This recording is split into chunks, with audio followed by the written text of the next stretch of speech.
Hello everyone, welcome back to my channel, Close Reading with me, Dr. Octavia Cox. And today I'm going to be looking at Austen's Sense and Sensibility. And in particular, I'm going to be looking at hair. Yes, hair. Now you might ask, how is examining hair going to add to our understanding of sense and sensibility? Well, all will be revealed. Remember, if you like this video, do please subscribe and hit the thumbs up. It has, generally speaking, been an accepted view, an accepted interpretation of the novel that Eleanor equals sense and Marianne equals sensibility. So that the moral of the novel is that Marianne has to learn the error of her ways, the error of sensibility, and become more like sensible Eleanor. And the very title of the novel, Sense and Sensibility, does seem to encourage the reader to think that there is an opposition between these two characteristics, so that it is sense versus sensibility, and that the whole novel then stages a contest between the reason, the sense of Eleanor, and the emotion, the sensibility of Marianne. This interpretation that the novel stages a contest between sense and sensibility has been assumed ever since it was very first published. So in one of the first reviews in the British Critic for May 1812, and Sense and Sensibility had been published the previous October, so it was published in October 1811, the novel is praised straightforwardly for showing the effects on the conduct of life of discreet, quiet good sense on the one hand, so Eleanor, and an over-refined and excessive susceptibility on the other, that is, Marianne. But today I want to challenge that assumption. I want to interrogate the idea that Eleanor is the embodiment of a complete, discreet, quiet good sense, and that Marianne is the embodiment of an entirely over-refined and excessive susceptibility. And I'm going to do this by comparing two incidents relating to hair. Willoughby and Marianne are lovers. They're courting. At least Marianne thinks so, and readers think so. And we're told that Marianne is given a lock of her hair to Willoughby, or rather that Willoughby has taken a lock of Marianne's hair. And this is a conversation between Margaret and Elinor Dashwood. Margaret is their younger sister, and it happens in chapter 12, so quite early on in the novel. And Margaret says, "I have such a secret to tell you about Marianne. I am sure she will be married to Mr. Willoughby very soon. I am sure they will be married very soon, for he has a lock of her hair." To which Eleanor says, "Take care, Margaret, it may only be the hair of some great uncle of his." "But indeed, Eleanor, it is Marianne's. I am almost sure of it, for I saw him cut it off.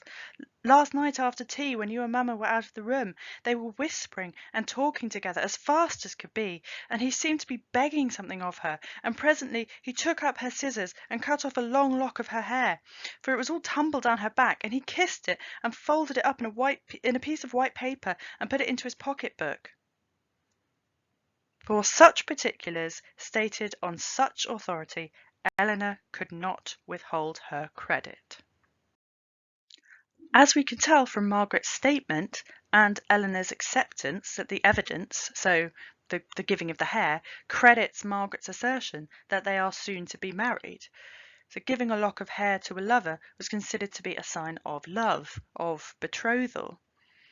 So one might carry a lock of hair of a relative, of a child or a mother or a brother, etc., because it was a sign of love. So if two unrelated single people gave their hair to each other, then it was seen to be a sign of love, a sign of betrothal. So Marianne is being perfectly sensible, perfectly rational, in feeling justified in thinking that she is engaged to Willoughby. And later in the novel, when it's all gone wrong and Willoughby has abandoned Marianne and he's got engaged to somebody else, Miss Grey and her £50,000, he writes to her returning the lock of hair. I obey your commands in returning the letters with which I have been honoured from you, and the lock of hair which you so obligingly bestowed on me. The symbolism of exchanging the lock of hair remains. By returning her hair, Willoughby makes it very clear that any romantic relationship between the two of them is completely severed. And as it turns out, Marianne was right to think that Willoughby had been serious in his attentions to her when he took her lock of hair, that he had been within hours of formally paying his addresses to her, of formally asking for her hand in marriage. He even calls it the dear lock later when he's explaining everything to Eleanor. I now want to compare Marianne's perfectly logical interpretation of her relationship with her lover, inferred from the symbolism of hair exchange, even if ultimately things don't work out as she had wanted. I want to compare Marianne's response with Eleanor's, and Eleanor's frankly illogical and irrational response to discovering that Edward Ferrars, the man she loves, is wearing a ring with a lock of hair in it. Marianne also sees the ring and assumes that it must be Edward's sister's hair. Edward says that it is, but he says it's his sister's hair in such a way as to be clear that it's actually not. And then the narrative voice reads, Eleanor had met his eye and looked conscious likewise.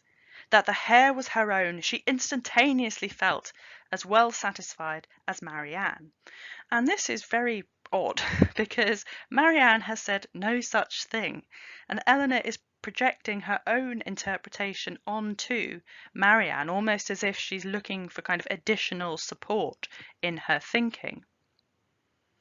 And readers at this point ought to realise Eleanor's misguided thinking here, because we've seen Marianne's response, and so we know that she doesn't suggest anything at all of the kind.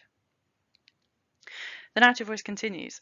The only difference in their conclusions was that what Marianne considered as a free gift from her sister, and again, Eleanor is projecting this thinking onto Marianne.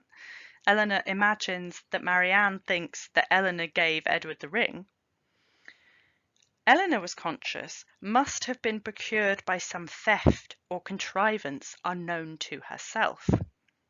She was not in a humour, however, to regard it as an affront.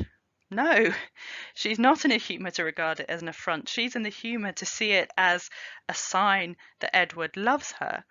So she's managed to kind of convince herself that Edward must have stolen her hair somehow without her realising, and then put it in a ring and then worn it in front of her. So Eleanor's response to seeing Edward's ring is instantaneously to feel. We're told she instantaneously felt. So her instant response is not to think, but to feel. She feels that Edward must have stolen her hair without her realising, and of course this is complete madness, and certainly not sensible. The sensible thing would be to interrogate a little more fully why Edward has a ring with a lock of hair in it, which makes him blush. So when Marianne asks him about it, he coloured very deeply, we're told. So instead of pausing to think and be sensible, Eleanor instantaneously feels something unsensible and irrational, and manages to kind of persuade her thinking self to believe her instantaneous feelings. And Eleanor continues to hold on to these instantaneous feelings, her sort of mad conviction that the hair must be hers. And indeed, she uses this as a kind of comfort blanket to ease her apprehensions about Edward later in the novel. When Edward has been rather standoffish and cold towards her, and he leaves Barton, Eleanor remembers the ring as an apparent proof of his affection for her. And this is several chapters after she first noticed the ring, so we can surmise that she's been comforting herself with thinking about the ring again and again in the interval. She was forced to turn for comfort to the renewal of her confidence in Edward's affection. She has to rethink again and again and go over all the kind of proofs that she has to comfort her, given the way that Edward is behaving. So she was forced to turn for comfort to the renewal of her confidence in Edward's affection, to the remembrance of every mark of regard in look or word which fell from him while at Barton, and above all, to that flattering proof of it which he constantly wore round his finger. And we can see Austen's irony there in her use of the word proof. And of course, the symbolism of exchanging locks of hair remains. Edward is betrothed to the lady whose hair it is, although of course it's not Eleanor. Eleanor's instantaneous feeling has proven to be entirely wrong. Edward has not managed to steal her hair from her somehow without her realising. Instead, Edward is engaged to Lucy Steele. And when Lucy is telling Eleanor that she and Edward are engaged, a crucial piece of evidence that Lucy brings forward is Edward's ring. "I gave him a lock of my hair set in a ring. Perhaps you might notice the ring when you saw him," says Lucy. "I did," said Eleanor, with the composure of voice under which was concealed an emotion and distress beyond anything she had ever felt before. She was mortified, shocked, confounded. Now, feeling emotion and distress beyond anything you've ever felt before, I mean, that is not the language of sense. That is the language of sensibility. Should Eleanor really be mortified, shocked, confounded? And indeed, should readers? We know that exchanging locks of hair symbolises betrothal. A sensible, rational response to seeing Edward's ring and his blushing response to it being mentioned would be to think a little more about whose hair it must be, because it really can't be her own, despite what Eleanor might manage to delude herself into feeling. What I hope to have shown today is that Eleanor is not always as sensible as is sometimes presented, and that Marianne is not being illogical and irrational and overcome by unsubstantiated emotion when she considers herself to be engaged to Willoughby. When it comes to these incidents with hair, then, we could in fact say, in the words of the British critic, that it is Marianne who displays discreet, quiet good sense, and Eleanor who exhibits an over-refined and excessive susceptibility.